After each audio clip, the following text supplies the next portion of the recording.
Medrano, neuropediatra, para conmemorar, no sería la palabra, para mostrar que el autismo es una forma distinta de ver las cosas. De procesar la información. De procesar. Aquí hay una pregunta que tenemos, que deben tener muchos. ¿Cuáles son los signos tempranos del autismo que los padres deben tener y estar atentos, ver en los hijos? Bueno, buenas tardes y gracias por la invitación que me han hecho a este programa. En realidad existe una serie de pautas de lo que es el desarrollo neurológico o el desarrollo físico de un niño desde su nacimiento y va pasando por las diferentes edades, el año, los 2, los 3, los 4, en donde hay situaciones que son esperadas a una edad normal, pero eso es un promedio, pueden haber variaciones. ¿Qué es lo que nos preocupa? Cuando ese niño se sale del promedio en el cual debe ir adquiriendo hitos de su desarrollo neurológico en este caso.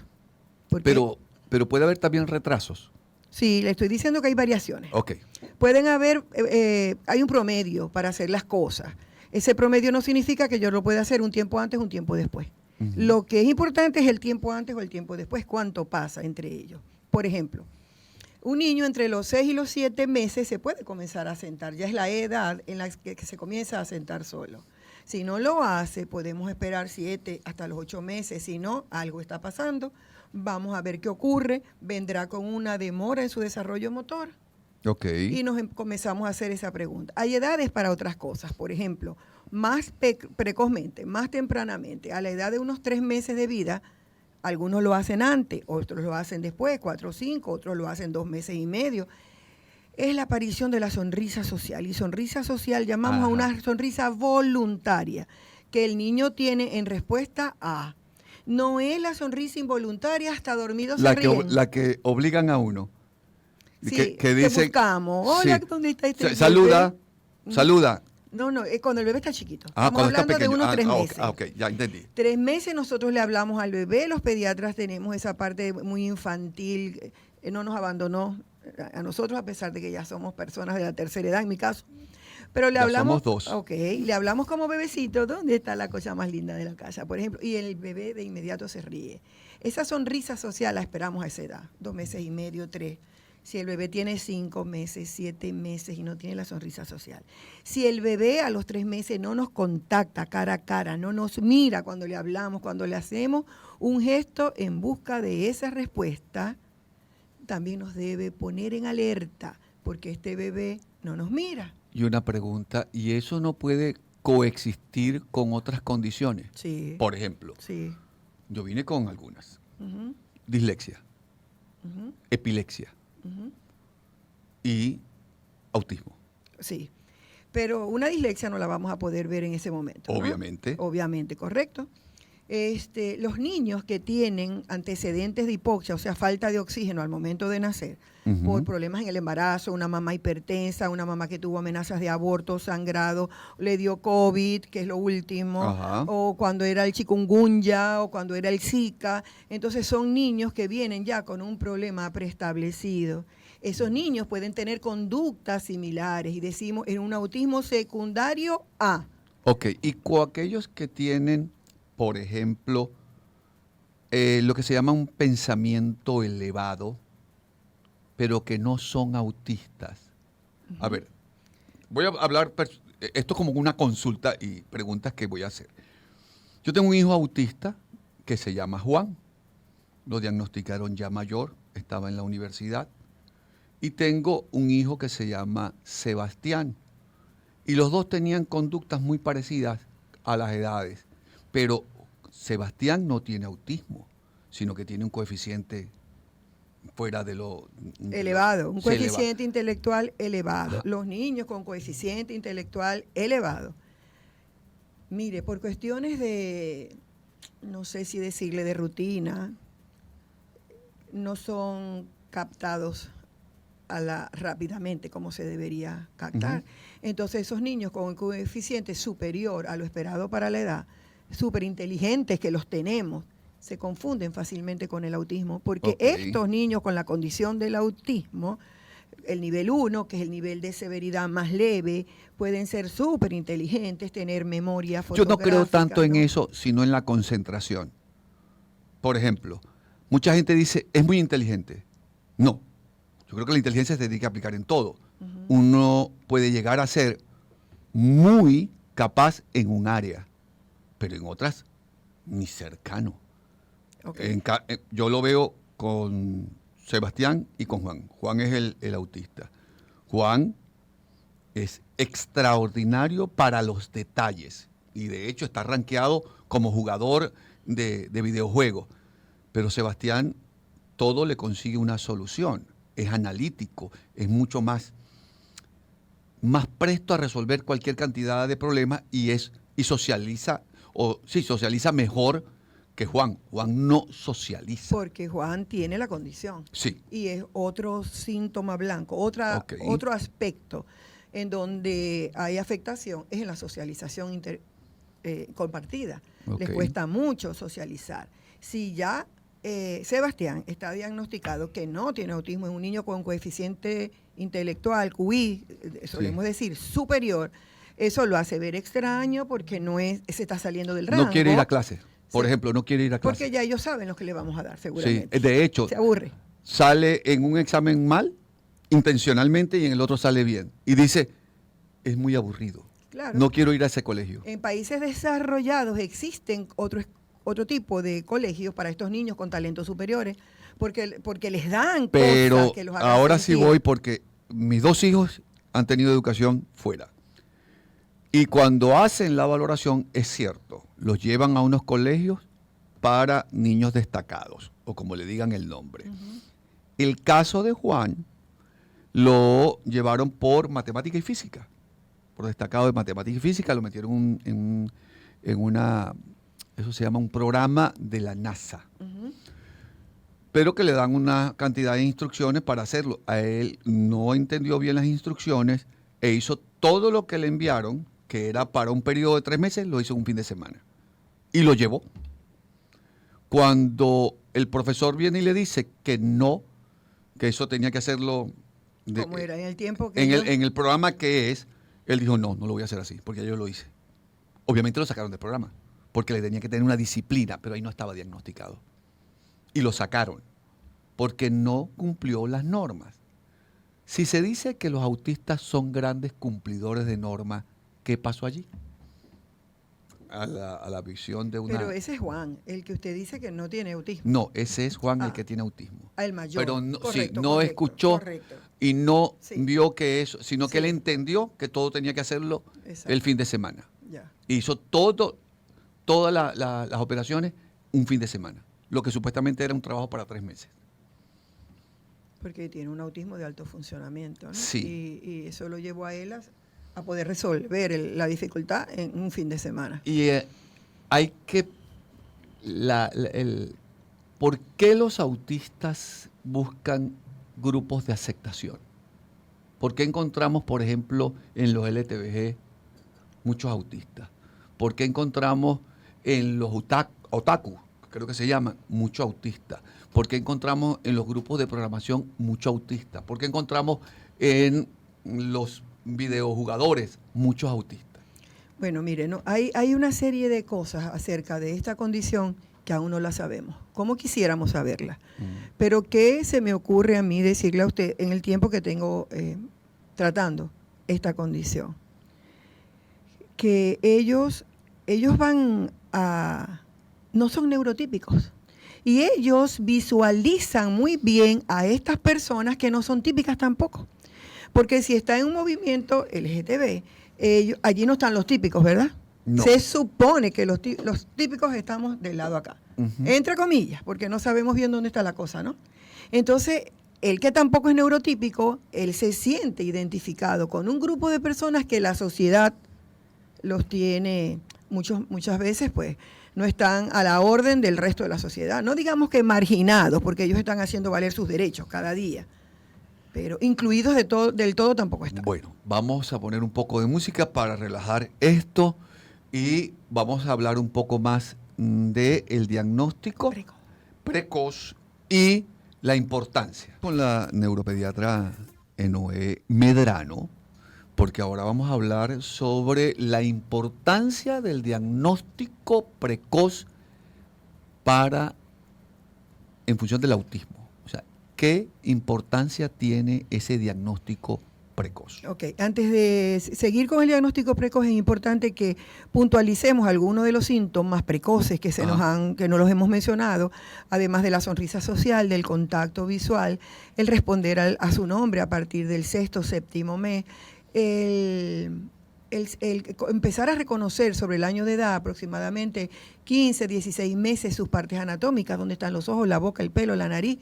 Si los enseñamos, ellos lo van a saber. El comenzar a imitar cosas, como hace el perro, como hace el gato, y ellos no son capaces. Los niños con autismo, los papás nos dicen, los enseñamos, y no, que va, no aprende nada. El hecho de que el niño ya hubiese adquirido algunas palabras en el lenguaje, después del año de edad, y las pierde, las deja de decir, y cuando van a la consulta, alrededor de los 2 años, porque el niño no habla, nos dicen, ya él decía palabras a los 18 meses, palabras con propósito, decía papá, mamá, agua, y de pronto eso lo dejó de decir. ¿Y el uso de palabras no acorde con la edad de uno? Más sofisticadas, dice usted. Sí, sofisticadas. También se puede ver ya a partir de los 2 años, que no son de uso común en nuestra casa. Por ejemplo, el decir el césped, cierra la ventanilla para que me entre, o para que no entre la brisa. El elevador. El elevador, la sandía, y no lo usamos nosotros con frecuencia, ¿no? Las mamás tienden a decir, no, es que los ven en la televisión. El tono en el que se habla, un tono como cantadito, así estilo mexicano, es la televisión. Ya no hay ninguna comiquita que hable mexicano. Speedy González de nuestra época eran los únicos que hablaban así, ya sí, no. pero ahí tengo yo algo que llamar la atención. Mi hijo Juan, el neurotípico, el autista y el neurotípico hablan muy parecido. Sí, hay un cantadito, una prosodia, eso se llama prosodia, que es la entonación que cada quien le da. Mire, los margariteños, los gochos, los de la región, cariñosamente le decimos gocho de los Andes, el maracucho, todos cantamos al hablar, lo que pasa es que entre nosotros no nos escuchamos, no notamos. De nosotros hablan barbaridades los caraqueños, que hablamos horrible, ¿no? En fin, esa prosodia que se le da al lenguaje es más frecuente dentro del espectro que los que no lo tienen. Sí, es muy frecuente. Como el apego o el ser expertos en lo que son, por ejemplo, los dinosaurios, el sistema solar, las banderas. Los bombillos, la cantidad de bombillos que tiene un edificio, para saber cuánto consumen de electricidad. Las marcas de las cosas, ¿no? Yo tengo un paciente que le entraba a mi consultorio y corría hacia el baño y se metía detrás de la poseta para ver qué marca era. Bencerámica decía. Sí, pero y así buscaba todas las marcas. Yo nunca he podido concebir esto. Yo fui a un colegio a inscribir a mi hijo menor y dice, buenos días. Llegué a las 2 de la tarde. ¿Por qué ponen un cartel así que dice buenos días? Si debería decir buenas y ya, o no decir nada. O no decir nada, porque y de paso que es en el área de psicología, o sea, del colegio. Y eso lo observa solo alguien que es literal, así como. No, pero es que. Mucha gente a lo pero mejor, por Dios, ¿qué hace ese cartel allí? Exacto, pero es por eso, ¿no? Por su inflexibilidad. ¿Cuántos no vieron el cartel y nadie le prestaría atención? Cuando fui a que Ángela, estaba escrito una palabra sin tilde. Y de una vez. Sí. Porque si hay muchos profesionales allí. No puede eso. No debería existir eso. O sea, y me regañaron. Sí. Sí, porque eso no hay que decirlo, Ramón. Mi pregunta es ¿por qué no se puede decir? Exacto. Hablábamos de lo que es normal y lo que no es normal. Es como la justicia. ¿Qué es lo justo y qué no es lo justo? No lo es. Tiene que ser lo que tengan acuerdo la mayoría. Exacto, eso es correcto. Yo pienso que para los autistas es lo que está tipificado.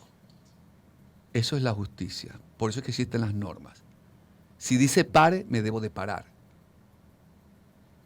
Manejar acá en Maracaibo es muy difícil para un autista. Manejar en Estados Unidos es mucho más sencillo, porque todas las normas están claras. Aquí, en una calle donde no hay señalización, donde dicen respeto al ciclista, pero el ciclista viene de frente en una vía que es una sola dirección, ¿Quién debe respetar a quién? Claro. ¿El ciclista al automovilista o el automovilista? Ah, no, porque es un carro. Pero el que está... Es un vehículo, Sí, debería pero está, comportarse igual. Sí, pero el que no se está comportando bien Claro, es él. Exacto, el del ciclista. Entonces, ¿cómo uno puede manejar Así eso? es. Igual que los semáforos, están en rojo y la gente pasa. Entonces, ¿qué significa rojo? ¿Qué Vamos significa a verde? hablar cómo poder tener relaciones, porque hay muchos que todo el mundo se habla sobre el autista infantil, el niño, y los autistas adultos, que la mayoría terminan solos. Ok. ¿Por qué? Mire, antes de eso, Ujú, antes sí. de eso, es importante que puntualicemos lo del diagnóstico precoz. Ah, perdón. Si tenemos todos estos Lo que pasa es que tenemos el síntomas- tiempo así Sí, muy por- corto. Ajá. Si tenemos todos estos síntomas, mientras más precoz sea el diagnóstico, más temprana es la intervención. No se dilatan la intervención. Y la intervención ha mejorado mucho. Antes lo hacíamos ensayo-error.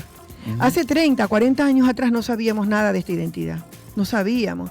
Y los niños que la padecían eran hasta maltratados. Y tienen que educar un poco a la gente que va a dar eso, porque, por ejemplo, yo fui a una charla porque me interesó para saber cómo puedo yo tratar a mi hijo con la condición y yo. Y la que estaba dando la charla dijo, porque nosotros tenemos que, no me acuerdo, bien bueno. ¿Cómo defino yo qué es bien bueno? Eso es como más mejor. Ujú. O sea, ¿qué significa bien bueno? O muy, muy buenísimo. No, muy Sí, muy buenísimo. muy bueno puede ser. Superlativo, estamos usando. Muy bueno puede ser, pero bien bueno Claro. es como decir más mejor. O sea, no, me tuve que levantar y me tuve que ir.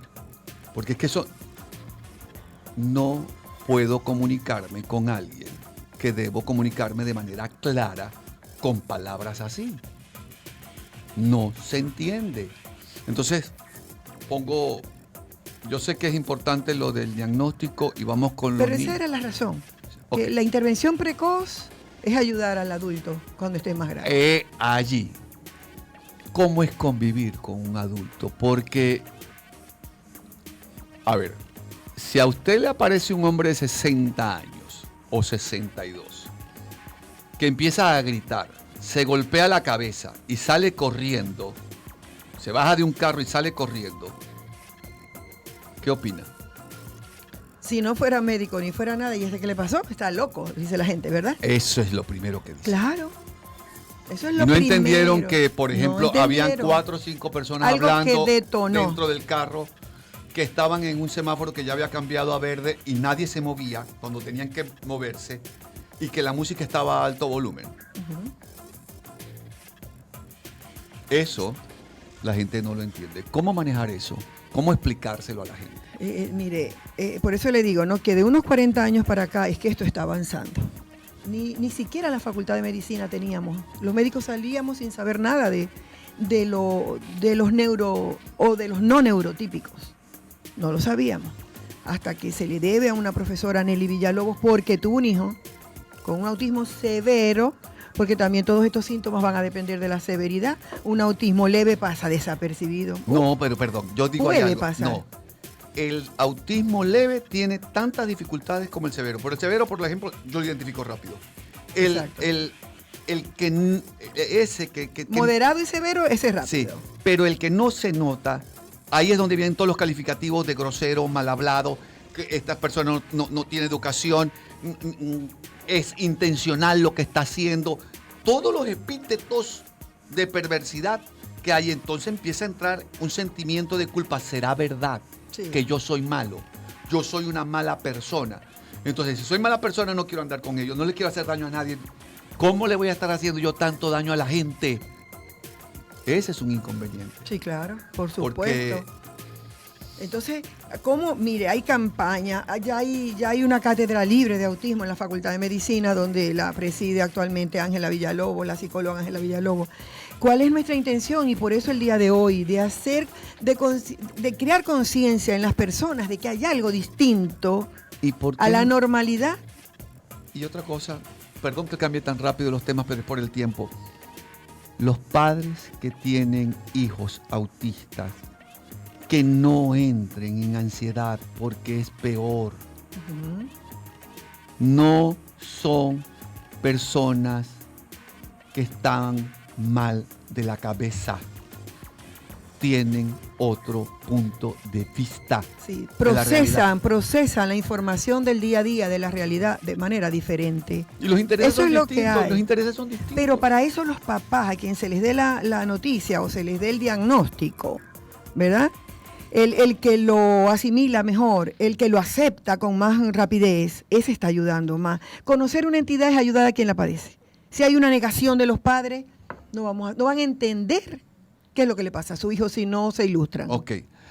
Y voy a decirlo responsablemente. Creo que en Venezuela hay mayores posibilidades para que un autista surja que fuera del país. Porque inscribirlos, por ejemplo, mi experiencia en colegios y en universidades en Estados Unidos, se tiene que llevar un certificado para que los profesores entiendan y para que no los expulsen por ser unas personas que no se adaptaron al sistema de educación. Y eso muchas veces, y hay muchos profesores que me dieron a mi clase, uno siempre se pregunta, ¿por qué? ¿Por qué? ¿Por qué me dice esto? Y si no hay coherencia o si no hay una buena justificación, uno no entra en crisis porque no le encuentra el círculo, no cerró el círculo, dejó frases sin terminar, no entendí lo que me quiso decir. Dígame si dice palabras que no tienen ningún sentido en el contexto. En el contexto. O sea, eso es como decir, vamos a un compartir. Yo para compartir no tengo que ir a ninguna parte. Yo puedo compartir sin ir. O sea, eso no existe. O sea, eso no existe. No es que es verdad, no existe. Yo oigo a tanta gente diciendo, vamos a un compartir. Y si no voy, ¿puedo compartir? Pregunta, la primera pregunta que yo debo hacer. No, hay que ir. Entonces nos vamos a reunir. Yo nunca he encontrado que digan un punto de compartir, no, un punto de reunión. Reunión es una cosa. Y que en esa reunión compartamos es otra. Como el ejemplo que puse de la caja, que estábamos fuera del aire. O sea, la cajera diciéndome, ya lo atiendo. ¿Y por qué no me atiendes ya? Ya lo atiendo. ¿Y por qué no me atiendes ya? Ya lo atiendo. Eso no se entiende. Explíqueme cómo entender eso. Claro, claro. Ya lo atiende y no lo atiende. Entonces, ¿cómo es? Eso no puede ser, Claro, ¿cierto? claro. Entonces no estamos tan mal. Vamos a continuar con música. En la calle vamos a hacer algo. Sí, porque creo que este es el último negro, ¿cierto? Que nos tenemos que despedir y todo. Vamos a poner algunos casos de lo que le puede suceder en la calle a un autista y la gente cree que es grosero. Vamos a hablar de Airtec y eso no es publicidad. Yo llego al centro de atención y me dice, viene a cancelar la cuenta. ¿Qué es lo que uno debe pensar? Yo no quiero cancelar la cuenta, yo quiero seguir con el servicio. No, señor, que si la viene a pagar, eso es otra cosa, esa es otra pregunta. O sea, me está preguntando, o sea, qué mal servicio sería si me preguntan, viene a cancelar la cuenta. O sea, me están diciendo que termine con el servicio en un centro de servicio. ¿Por qué no entienden que cuando uno dice, no vengo a cancelar, creen que es que uno está, no sé, tergiversando? Pero es que cancelar es cancelar. De hecho, creo que si uno le pone una factura cancelada, el documento quedó anulado. Tiene que decir pagada el sello. ¿Por qué esa mala costumbre? Estamos de acuerdo con eso, ¿no? Y hay una serie y muchísimos ejemplos más pudiésemos poner. Aquí Sí. estamos la tarde, ¿no? Pero hay una serie de, sobre todo yo digo el venezolano, ¿no? ¿Será que somos así de naturaleza? No, los cubanos, Sí. los puertorriqueños y los ¿También? mexicanos. Entonces, Dios, muchos. Los mexicanos tienen todas las frases que no tienen sentido. No, a mí me ha tocado viajar por donde nosotros comercializamos el producto y es difícil. En una oportunidad tuve una buena experiencia y eso sí la quiero contar en Panamá. Se retrasa el vuelo, pierdo el enlace con Maracaibo, nos quedan allí 4 horas esperando que nos sacaran del aeropuerto, va llegando la ministra de Turismo y hay un grupo musical folclórico con bailarinas y todo dentro del aeropuerto, que es un sitio con una acústica enorme. Alta. Sí. Empiezan los tambores, empiezan las maracas, empieza la gritería. Salí corriendo. me paró la gente de seguridad. Con la buena suerte, y eso sí lo tengo que decir, que no me golpearon. Me dijeron, ¿qué le pasa? No aguanto el ruido. Y me ofrecieron agua. Ya a las afueras del aeropuerto. Eso creo que hay que también saberlo manejar aquí. Porque un policía puede pegarle un tiro a un autista cuando está en una crisis. Porque yo tengo, mi hijo, Juan, a veces tiene unas crisis que solo la mamá lo puede abrazar y se calma. Nadie más lo puede tocar. Nadie más lo puede tocar. Eso es terrible si ocurre en un aeropuerto, en un avión, Sí. donde las personas no comprenden, no entienden, no les importa, no hay sentido ni siquiera de humanidad para esa persona. Y creen que es que se puede controlar. Ujú. Y eso realmente, y se los digo con toda la honestidad, es muy difícil Sí. de controlar. Ángela da el ejercicio de respiración y de contar regresivamente. Y eso ayuda a calmar. Pero es que vienen tantas cosas a la mente de manera simultánea.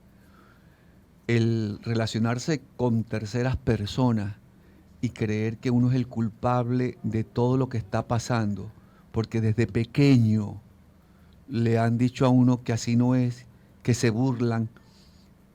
La autoestima de esa persona está en el piso. Se burlan porque uno, por ejemplo, puede ver cosas que otros no han visto. Así es. O porque uno le dicen que se pare en una fila y uno se para sin moverse en la fila porque esa fue la orden que le dieron y los demás compañeros, como están saltando y brincando, eso es lo correcto. Tengo otra anécdota. Vienen y castigan a toda la sección. Este es lo dije lo de la justicia, de los que tienen un pensamiento muy elevado y los Sí. autistas. Ajá. Y él dijo, esto no es justo, porque yo no estoy aquí con el desorden. Y le dijo al profesor, no, si estás castigado. Él fue a la dirección a reclamar que el profesor estaba siendo injusto. Esto tema da para mucho, pero, doctora, No alcanza el tiempo. sí, no alcanza el tiempo. Supuestamente esto era de 2 a 4. Y vamos a tomar este mes para tener conciencia que el autismo no es una enfermedad, sino una condición que lo padece la familia del autista, pero que el autista, incluso cuanto menos evidente es el autismo, más lo padece. Y otra cosa, que es tan, pero tan frecuente, que no solo la familia del autista debería conocer la condición. Ya esto es una emergencia. Si de cada 100 niños, 10 tienen autismo u 8, eso es una emergencia. Imagínense Sí. que secuestraran de cada 100 a 8 niños. Eso es una emergencia nacional. Así estamos. No, a un autista secuestrado lo matan. Ajá, por Lo ejemplo, matan ¿no? por la crisis que le Pero va a entrar. entonces hay que, si aquello es una alarma, esto también. ¿Qué vamos a hacer no solo para la familia y para el niño y para los maestros? Es para la sociedad, que conozcan la condición. Eso es muy importante. Nos extendimos. Bueno, vamos a despedirnos. Muchísimas gracias, Noé Medrano, neuropediatra, que nos acompañó hoy, que nos aclaró más sobre el mundo del autismo. A mi compañero Pernalete por tener los controles, a Dariana Castejón por la producción, a nuestro director Luis Cabrita, a todos ustedes que pasen una extraordinaria tarde.